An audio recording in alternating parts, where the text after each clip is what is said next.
Good evening and welcome to coverage of Game 3 of the Western Conference Championship Series. The Sarnia Sting, 5-3 winners tonight. London now leads the series 2-1. A special hello to those tuning in tonight on OHL Live, as well as those on Rogers TV in London and those viewing on your TV right here in Sarnia. Joined now by London Knights head coach Dale Hunter, along with forward Ryan Winterton. And coach, you had to expect Sarnia was going to come out with some fire tonight early, and they certainly did. Not able to get all the way back, but maybe just tell us how you felt about your team's response. Yeah, they came out pretty good, and they jumped on and scored a couple, and we battled back, and unfortunately that we made some mistakes that got the game to win 5-3. Ryan, you've played in the OHL playoffs before. Obviously, a younger goaltender in net tonight, making his first OHL playoff start. How do you feel like you supported him? Yeah, I mean, obviously, I think we got to do a better job if we lost the game. But Bo's been a rock for us the whole year when Broch hasn't played. So we're fully confident in him. We just got to keep more shots to the outside and do a better job blocking for him. Questions now, guys? Barry? Coach, how important was that first goal by the Sting? 27 seconds into the game, that kind of got the crowd into it. Was that? I think the crowd was already into it. It was a good crowd, so definitely, that helps the home team right away. And we responded pretty well from it, and there was an exciting game out there tonight, and with all the fans and stuff. So it's a hockey game. Yeah, you've obviously been around this rink a number of times before. Is this the loudest you've ever heard it? Yeah, it could be. I was like. I've watched a few playoff games here, and it's always been exciting. They got good fans, so it makes it fun to play in here. For the visiting team coming in, you want to get all the fans behind it, and exciting hockey.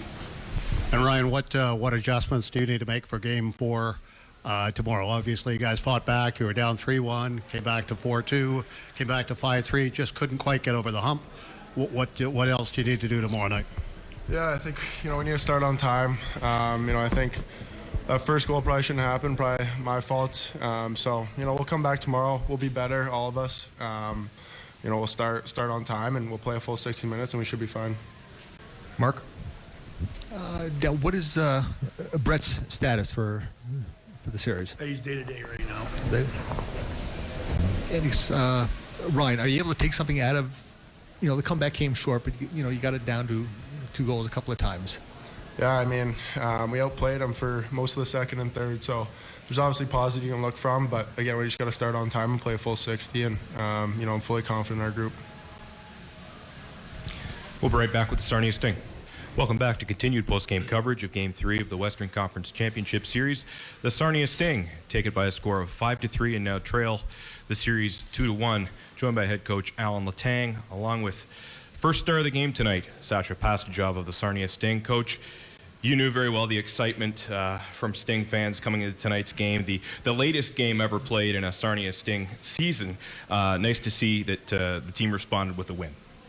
Yeah, it's exactly. We knew what we were going to expect coming in here with the atmosphere. It's been like that since we got here, and the support we've had is incredible. We've got our walls of our dressing room are lined with kids from school that have done arts and craft and shown their support, and our guys have just kind of soaked it all in, and it's something I've never seen in Sarnia. It's something that I think has been long overdue, and we know what our fans are like, and the building was rocking tonight for sure. Sasha, the first 2 games in London certainly weren't without their scoring opportunities. Was it nice to see some of those go in tonight that maybe weren't going in the first 2 games? Yeah. I think tonight we did a good job capitalizing on our chances. Like I said this morning, we're not gonna get through this series successfully, scoring 1 a game. So the execution was up tonight, and it played a big part in our win. Barry, you can go ahead. And Coach, how important was that first goal, 30 seconds into the hockey game, that really got the juices flowing, I guess?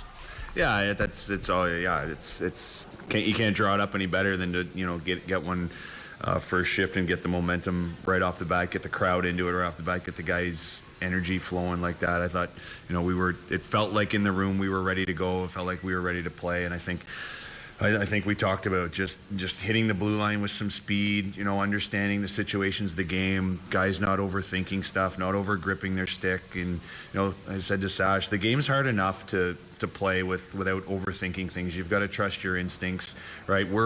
We might not be the fastest team skating, but we're fast when we move pucks crisp and clean, tape to tape. That's when we're at our best, and I thought we hit that a lot more often tonight than we did in the first 2 games.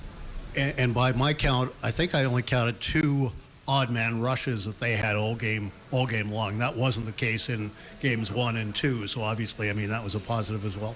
Yes, we were a lot more responsible, but a lot of it was we weren't turning the pucks over that we did in London, right? Like I said, we hit the line with speed, we got it in deep, skating it in, or if we didn't have speed, we put it in deep and made sure we reloaded important situations. And I think, we know how they're going to play. They're not going to change. They're going to force us to play a perfect game for 60 minutes, and they're going to stick to their guns. And we did a real good job of getting above pucks. Our D did a good job of turning pucks up quickly and not letting them get into structure. And Sasha, Nolan Dillingham was talking on your TV in a post-game interview and talked about just kind of taking a second after the game was over to, soak it all in, sort of thing. Was that something you kind of experienced as well? Yeah, for sure. I mean, I can only imagine what this means to the fans since day one in Sarnia. The first win in the conference finals, first home game in the conference finals. So, after the win, it was special to be out there, salute the crowd, and soak it all in. Yeah, Mark. Sasha, Alan, I talked about what that early goal means to the team. I mean, you're out there on the ice. What is it like seeing that go in? What was it, 27 seconds into the game? Yeah, it's awesome, but it's a set play, and like I said earlier, we were executing tonight. So it's the little things. Ruzi makes a really nice play up to me. I mean, it all starts with winning the draw, the Del Bell, and he beat his guy to the net. So we were executing. We were paying attention to the details, and that goal doesn't come by mistake. We were dialed in, and I think we deserved that goal. And Alan, you mentioned Leonard's going to force you to pretty much play a perfect game to beat him. I mean, how close did you come to that tonight? I think, like I said, I don't think you ever play a perfect game. It's a game of mistakes, and it's a game of managing it at the right times. I thought when we did have breakdowns, our system was intact to recover for that. And if we didn't, we had desperation. We had a guy diving in front of it. We had a block when we needed it. We got a big save when we needed it, right? So I was pretty happy with how quickly we got to our game, how easy we stayed with our game. I thought the first period was real good, and then we lost a little bit of the composure a little bit, but we found a way to hang on with our kill, which is huge. And like I said in the room, we haven't had that desperation to block shots, to get in shot lanes all season. And it's nice to see, because that's the small detail that made the difference tonight. You got Zach in there making his first start. I mean, did it change the game plan for you guys at all? It meant that we kind of focused on putting a few more pucks in the net, just to. It's hard for him. I don't know if he was nervous. I assume he would have been a little bit. I know I can't speak for him, but I would have been if I'm in that situation, right? Who goes down, and you knew they were going to rally around him a little bit, but we wanted to just put a little bit of pressure on him to see where he was at early. And I think he made some pretty good saves. We had a couple good one-timers on the power play that he made some saves, and he proved all year he's a good goalie, and he's going to be a good goalie tomorrow when we play. We've just got to get traffic. We've got to get people to the net. We've got to get pucks to the net like we did, and find. I think I said yesterday we needed more secondary scoring or secondary chances, and we got that tonight. Game 4 of the series, right back here tomorrow night. Thanks, guys. Thank you.